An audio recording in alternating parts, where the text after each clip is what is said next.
Now at 5, some good news for drivers. More savings at the pump, all thanks to a gas tax suspension extension. We'll tell you how much it could save you.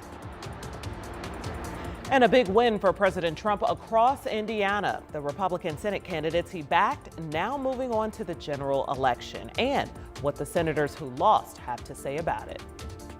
Temperatures running a good 10 degrees cooler than average, and it's going to be a chilly night. I'll have the local lows and the chance for a little frost in your forecast. Making an arrest following shootings in Bloomington, we have the 18-year-old now facing charges after violence over the popular Little Five weekend. We have what he now is accused of doing. Also, a break in a decade-old case. We have what led police to arrest a man who's accused of several rapes over the last 10 years. Well, these extremely high gas prices we've been seeing across central Indiana will be dropping soon. Just hours ago, Governor Braun announced that he's not only suspending the gas sales tax again, but he's also suspending the excise tax on gas. So that adds up. And when you do that, it is a savings of about 60 cents a gallon. Two separate taxes there. Samantha Johnson is live at the pump. Sam, we will take all the help we can get here. For sure. There is no doubt about that, Felicia and Anne Marie. That's because the average price of gas right now in Indianapolis is sitting right around $4.78. That's about 26 cents more than this time last week, according to Gas Buddy. And that's 65 cents more than when the governor first suspended the sales tax this time last month. It's gone up quite a bit. And I know if you are feeling the pressure at home, you are not alone. Take a look at the speedway here behind us. This is at 62nd Street and Allisonville Road up on the northeast side, a very busy intersection this time of day. The price here sitting at $4.79. But then, of course, you take off those 60 cents thanks to these two taxes, and that certainly helps. A lot of folks want to know, though, what comes next, right? So this gas tax suspension is nice, but the head of petroleum analysis at Gas Buddy tells me there is no real relief in sight. I talked to him earlier today, and he says there are bigger questions that loom right now when it comes to the conflict in the Middle East.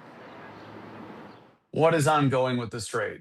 Will it be reopened? Will it remain shut? You know, we continue to be at this back and forth. We don't know what the future is going to look like. Seeing this relief extended will likely continue to keep gas prices a little bit lower than they'd otherwise be. So here at home, some people might be arguing there is a price to pay for everything, right? Nothing is free. And if we go 2 or more months without paying gas tax, what about the funding for our roads and all of the construction projects we have coming up too? We asked about that. You will hear from both Governor Braun and INDOT ahead tonight on 13 News at 6. In the meantime, if you are catching us at work, you're heading out for your evening commute, friendly reminder about the Gas Buddy app. You can plug in your address, let them know where you are, and it will help you find the cheapest gas close to you. I have it on my phone, probably a good tool to have in the next few weeks, guys. All right, thanks for the reminder, Sam. You can also check the lowest gas prices around central Indiana on our website. That's at WTHR.com/gas prices. Now, at the last check tonight, the lowest was $4.44 a gallon. That's on the west side of Indianapolis, out in Hendricks County in Brownsburg.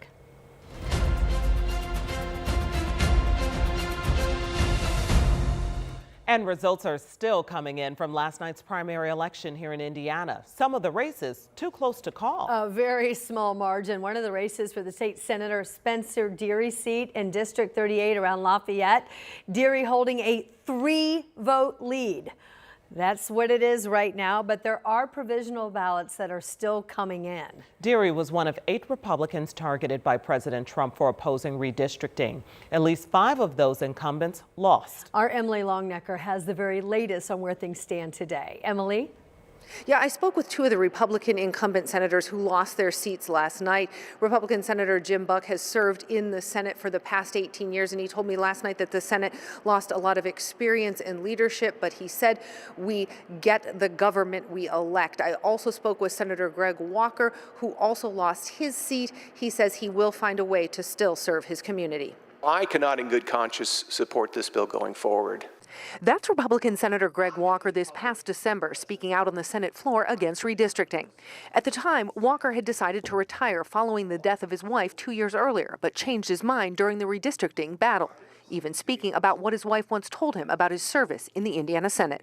The political path that you took does not explain how it is you became a senator or how I've held the seat for 20 years.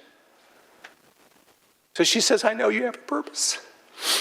Walker became one of 21 Indiana Senate Republicans who voted against redrawing Indiana's congressional districts mid-decade, ultimately defeating the measure called for by President Donald Trump, who then vowed political retribution to any Republican senator who had voted no. Now, a day after becoming one of 6 Republican incumbents to lose their Senate seat to a primary challenger backed by the president, Walker says he'd make the same choice all over again. Absolutely.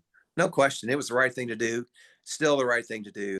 Walker's race, like the others with Republican incumbents who voted no on redistricting, saw millions of dollars in outside money pour in to try and defeat them with TV, digital, and mailer ads. I was a little surprised by just how much misinformation and just straight out lies that were said about me. People that I've known for years turned against me when I'm still the same guy I was when they first met me. And it was hard to see that, but that's the power of propaganda. Walker's challenger, Republican State Representative Michelle Davis, who was backed by President Trump, won with close to 60% of the vote. This was a referendum on the president, maybe a referendum on redistricting, and the Republican primary voters were very clear. They support the president. He's still incredibly popular. For Greg Walker, there's a bigger picture of what last night's defeat means for his party.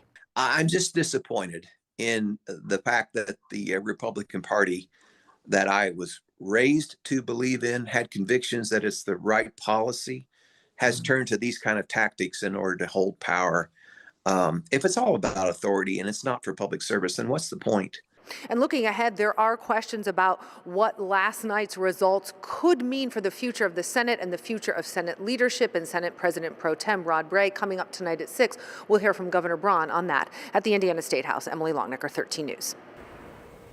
And Emily will join our Dustin Grove for Crossroads Politics this coming weekend, where they'll have a recap of big races and losses across the state.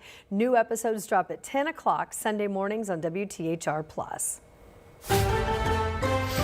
Mainly cloudy right now and a little cool too. Temperatures running in the 50s, 57 in Indianapolis and Lafayette. We have 56 in Crawfordsville, 59 in Bloomington and Columbus. Speaking of Bloomington, we do have more clouds than sunshine from our camera there. Had a couple of sprinkles across the northern part of the state, but you can see with the satellite and radar, no rain, and skies are actually starting to clear a bit.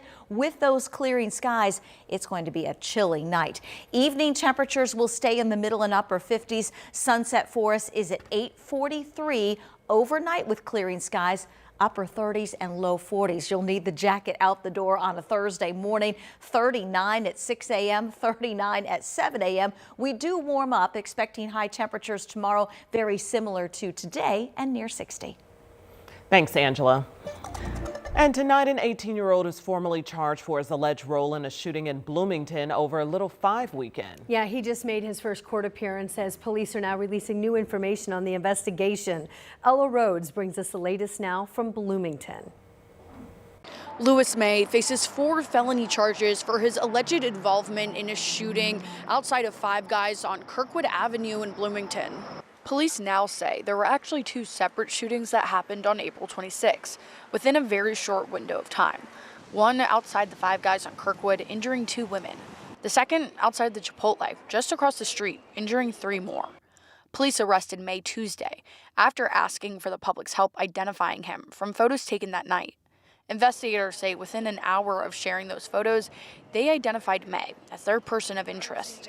He's now charged with 2 counts of battery by means of a deadly weapon, 1 count of criminal recklessness, and 1 count of pointing a firearm at another. Bloomington police confirmed the shooting he's charged in started from 2 women fighting in front of the Five Guys, one of them an IU student. That's when police say 18-year-old May waved a semi-automatic firearm as he confronted one of the women fighting and discharged a round into the sidewalk.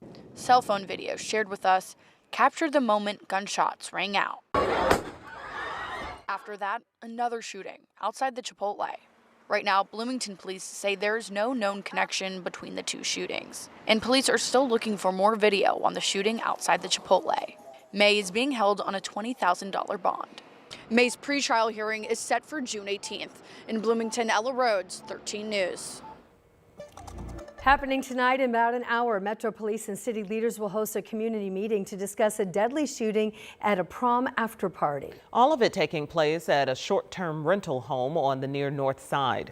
IMPD says around 1 a.m. Sunday, someone opened fire at this house near North College Avenue and 38th Street. 38-year-old Brittany Marie Members died in the shooting. 3 others were hurt and bullets flew through neighbors' houses. Now, IMPD and District 7 City County Councilor John Barth, who represents the area where this all went down, are talking with community members about the violence. That meeting is at the Womack Memorial Church on Carlton Avenue. It gets underway in 50 minutes from now, starting at 6 o'clock. Developing tonight, Metro Police have identified a man they say is behind at least 5 rapes in Indianapolis in the last decade. These are police sketches from the course of the investigation. For more than a decade, he remained unknown to his victims and police until a break in the case. That came late last month. Our Ashton Hackman explains how police identified their suspect. And they say that suspect, 51-year-old Leonel Catalan Torreblanca, preyed on his victims as early as 2013. Prosecutors called the attacks horrifying. 5 violent sexual assaults from March 2013 to January 2024, all of them within the same general area on the north side of Indianapolis, all of them allegedly committed by the same man. We have completely innocent victims who were attacked and had to endure just unspeakable things. Leonel Catalan Torreblanca was never linked to the rapes until last month. Investigators say a DNA sample collected by immigration officials matched DNA collected from the January 2024 sexual assault. As detectives kept testing, the reach of Torreblanca's alleged crimes became known. Now, Torreblanca faces 30 felony charges, including rape, burglary, and sexual battery. Police say the attention now turns to the survivors who have waited for justice. In Indianapolis, Ashton Hackman, 13 News. Torreblanca will be held in jail without bond on a federal detainer request. Right now, there is no court hearing scheduled. Police are urging anyone who thinks they may also be a victim to call IMPD.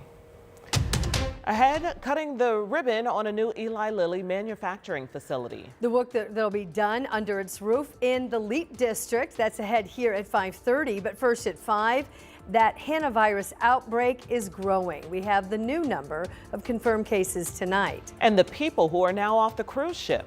Plus, finding an end to the conflict with Iran. The progress the U.S. and Iran appear to be making today.